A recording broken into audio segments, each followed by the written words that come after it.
बिस्मिल्लाहिर्रहमानिर्रहीम औज़ु बिल्लाहि मिनश शैतानिर रजीम बिस्मिल्लाह। ठीक है जी। हाँ। बच्चों कल हमने कहाँ तक पढ़ लिया था? डी तक 3 लेक्चर हो गए ना हमारे। yes. हाँ, आज चौथा है। yes. तो हम एक चीज फिर से रिवाइज कर लें। 3 स्टाइल में से कोई एक स्टाइल लेना है। ठीक है, बैकस्लैश, रोमन या इटैलिक। ठीक है जी। yes. यानी बिल्कुल सीधा हो या पीछे को टेढ़ा हो या आगे को झुका हुआ हो, इनमें से कोई एक स्टाइल हमने लेना है, फिर हमारी लिखाई होगी सही। ठीक है जी।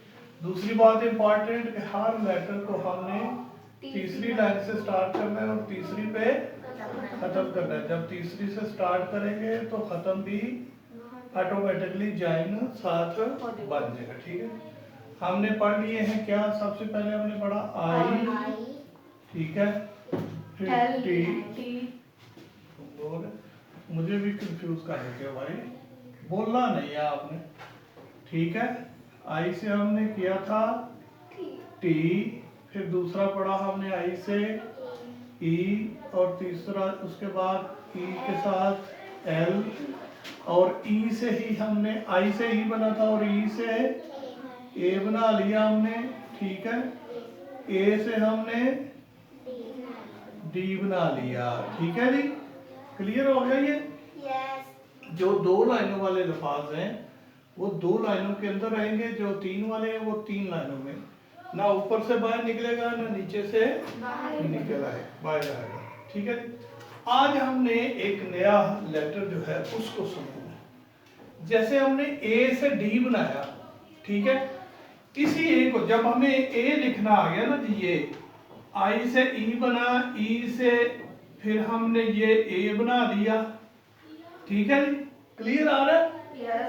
ए से हमने डी बनाया था, ये देखें, ए से हमने ये इसका ऊपर वाला डंडा ऊपर ले गए और नीचे आके ऐसे कर दिया, तो ये क्या बन गया था?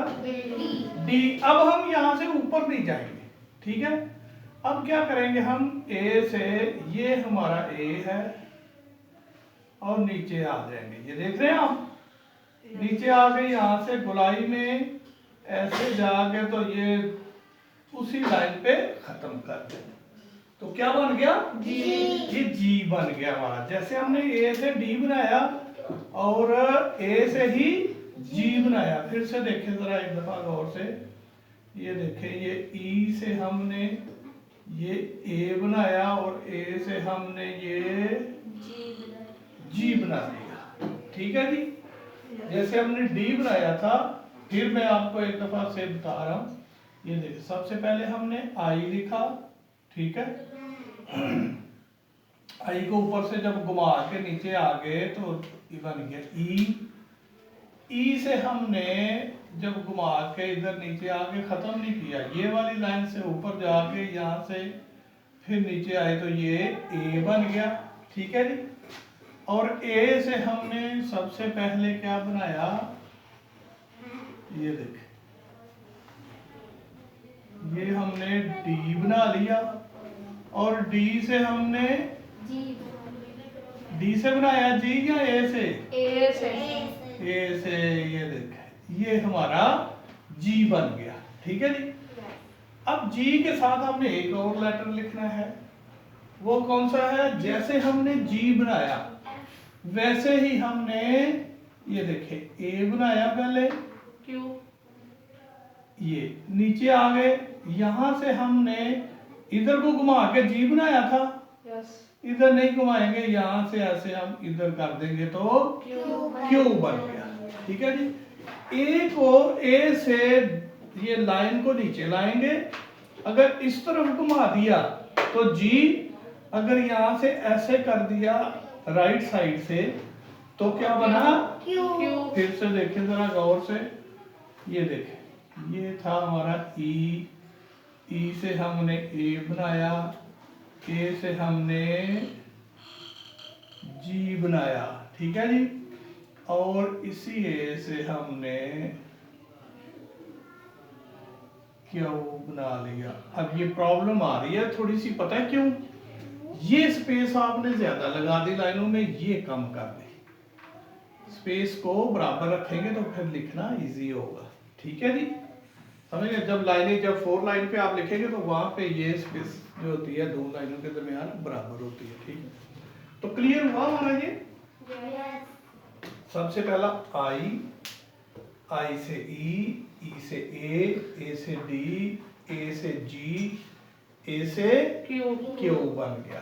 ठीक है जी, अब हम इनको थोड़ा सा आज ये जो हमने लिख लिए हैं इनको हम थोड़ा ज्वाइन करते हैं, आपस में जोड़ते हैं इनको कि कैसे। अब चूंकि हमने कहा हुआ कि इसी लाइन से हमने तीसरी लाइन से स्टार्ट करना है और तीसरी पे ही खत्म करना है। ये देखें, हमने लिखा ये आई, यहाँ पे हमने खत्म करना था, यहाँ से हम ऊपर जोड़ के ले गए ई, यहाँ से हम जोड़ के बना दिया हमने ए, इसी के साथ हमने ये डी। ठीक है, देख रहे हैं हमें कोई अलग से इनको जोड़ने की जरूरत नहीं है, ऑटोमेटिकली ये एक दूसरे से जुड़ रहे हैं। ऐसे देख ले हम, I E L T D G Q. Clear हो गया जी? हाँ, सारे अल्फाज हमारे आ गए?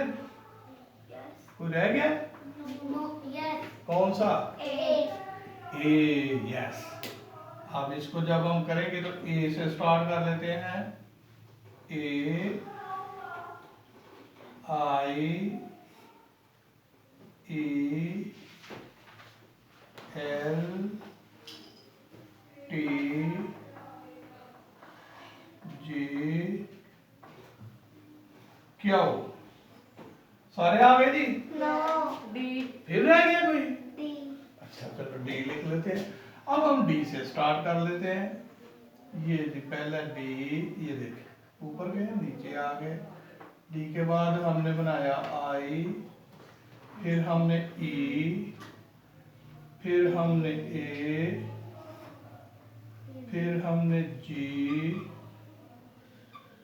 फिर हमने क्यू, क्यू से ही हम ऊपर चले गए और टी, और फिर एल। ठीक है नहीं? अब इसका एक और बड़ा अच्छा तरीका है आपके प्रैक्टिस के लिए कि आपने प्रैक्टिस कैसे करनी है। ठीक है, उसमें जिससे आपकी लिखाई जो है वो ज्यादा बेहतर हो सकती है, उसमें आपने डबल लाइन के जो अल्फाज हैं उनको इकट्ठे करना है। आई ई ए। ठीक है, इसी तरह टी एल डी। ठीक है जी, और जी क्यू। ठीक है, क्लियर हो गया जी? तो ये है एक इसको जो है समझने का 2-3 चीजें। फिर से मैं बार बार इसको आपको बताने का मकसद ये होता है कि आपके ज़हन में ये बात बैठ जाए। ठीक है, कि हमने जो है कैसे करना है। तो सबसे जरूरी चीजें 2 है। क्या? एक स्टाइल एक में लिखना है, ठीक है, और दूसरा थर्ड लाइन से शुरू करना है, थर्ड लाइन से स्टार्ट करना है, थर्ड पे ही खत्म करना है। जब हम खत्म करेंगे तो फिर स्टार्ट भी वहां से करना है, तो ऑटोमेटिकली वो जॉइन बन जाएगा। ठीक है ना? तो इस तरह हमारी जॉइनिंग राइटिंग जो है ये एक बेहतरीन खूबसूरत राइटिंग भी बन जाएगी, और फिर हमें लिखाई में हमारी स्पीड भी आ जाएगी, और लिखाई स्पीड के साथ साथ जो है हमारा किसी भी पेपर में ये हमें महसूस नहीं होगा कि जनाब टाइम कम है। ठीक है Sameer, are you ready? Okay, very good. सब लोग ठीक है जी? इसमें आपने कुछ पूछना है तो पूछ सकते हैं। कोई बात भी पूछा है, कुछ ना कुछ तो सवाल निकाला कर। क्वेश्चन जो बंदा करेगा वो सबसे बेहतरीन अंडरस्टैंड करेगा, ठीक है। हाँ, मैंने ये मेरे एक लेक्चर में मेरे एक दोस्त हैं, उन्होंने देखा, खालिद फरीद, मेरे कज़न भी हैं, दोस्त हैं, उन्होंने वो चूँकि मिलिट्री कॉलेज जेलम के पढ़े हुए हैं, तो उन्होंने मुझे कहा जी खलील भाई आपने एक चीज़ जो है ना वो हम जब लिखते थे उस वक्त और थी और आपने उसका स्टाइल, उसका जो शेप है चेंज कर दिया। तो वो था, हमने पता है इधर लिखा था लफ्ज़ एक ब्यूटीफुल, ठीक है, तो उसमें जो लेटर एफ था, ये उनकी बात सही थी। अब लेकिन चूंकि इसको मज़ीद बेहतर कर लिया गया है, शॉर्ट कर लिया गया है, तो एफ चेंज हो चुका है। जब हमने सीखा था तो उस वक्त एफ जो था वो 4 लाइनों में था, ठीक है, यहाँ से ऊपर जाते हैं, फिर यहाँ से नीचे आते हैं, और फिर ऐसे था, ऐसे ये और ये था, ठीक है। उस वक्त 4 लाइनों में एफ था, लेकिन अब जो है हम जो सीखेंगे वो 3 लाइनों में होगा। जब वो सीखेंगे तो फिर आपको वो आई की फैमिली से है, कुछ अल्फाज जो है वो आई की फैमिली से हैं, ठीक है, और कुछ जो है वो डी की फैमिली से। वो बाद में फिर आगे चल के हम इनकी जो फैमिली है, जिसको उर्दू की जब आप पढ़ते हैं तो कहते हैं ना अलिफ का बे का ख़ानदान, जीम का ख़ानदान, ठीक है, तो फिर इसकी भी हम फैमिली डिस्कस करेंगे कि कौन सा लेटर किसकी फैमिली से, और वो फिर इजी हो जाता है, उसको अंडरस्टैंड करना इजी हो जाता है और लिखना इजी हो जाता है, ठीक है जी। सब लोगों को समझ आ गई? हाँ, बिल्कुल क्लियर? चलिए ठीक है, फिनिश करें। ओके जी, अल्लाह हाफिज़।